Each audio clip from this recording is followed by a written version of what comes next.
Le 11 novembre, nous nous souvenons des 10 millions de morts de la Première Guerre mondiale, dont 1 400 000 poilus morts pour la France. Nous nous souvenons des blessés, des gueules cassées, des familles endeuillées. Depuis 1920, le soldat inconnu, choisi à Verdun, repose sous l'Arc de Triomphe.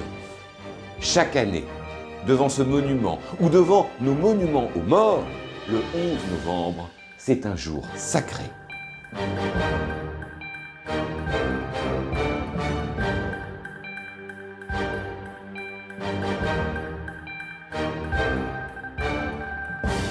Le 11 novembre 1918, entre 5h12 et 5h20, dans un wagon situé dans la forêt de Rotonde, l'armistice est signé au terme de 5 ans, 3 mois et 14 jours de guerre.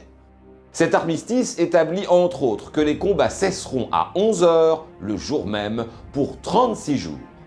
Elle sera d'ailleurs renouvelée 3 fois jusqu'au dernier armistice définitif le 16 février 1919.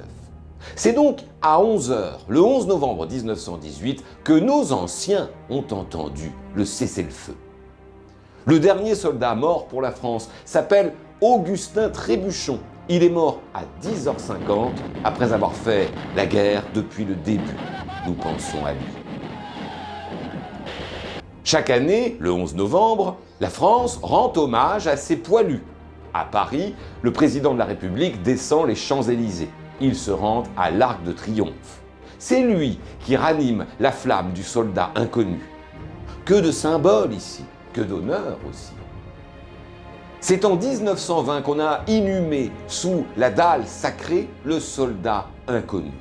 Autrement dit, les restes non identifiables d'un soldat dont on était sûr qu'il était français et qu'il était mort pour la France. C'est Auguste Tin, un poilu normand, qui a fait le choix du cercueil qui est inhumé à cet endroit. Un choix à faire parmi les 8 qui lui ont été présentés dans la citadelle de Verdun, après une recherche sur les principaux champs de bataille de la Première Guerre. Sur le 6e cercueil, Auguste Tin a déposé son bouquet entouré de bleu, blanc, rouge. Il s'est mis au garde à vous, dans le silence. Depuis 1923, une flamme brûle éternellement sur ce qu'on appelle la dalle sacrée, une sorte de bouche de canon qui sort d'un bouclier de bronze constitué de glaives ciselés. Le premier à avoir allumé la flamme du soldat inconnu est le ministre André Maginot, au son de la marche funèbre de Chopin. Depuis, ce grand et émouvant honneur est attribué à 750 associations d'anciens combattants ou associations dont le civisme est reconnu et qui délèguent à la date prévue des personnes qui vont raviver la flamme grâce aux glaives. Alors, retentit la sonnerie aux morts. Les drapeaux s'inclinent. Une minute de silence est observée depuis 1922. C'est d'ailleurs l'année de l'invention de la minute de silence pour la France.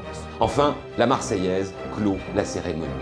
Et c'est ainsi chaque soir depuis 1923, même sous l'occupation, on a ravivé la flamme du soldat inconnu. Rien n'a jamais arrêté cette cérémonie émouvante, et c'est normal. C'est l'hommage de la France à ses morts, à ses enfants, à ses héros.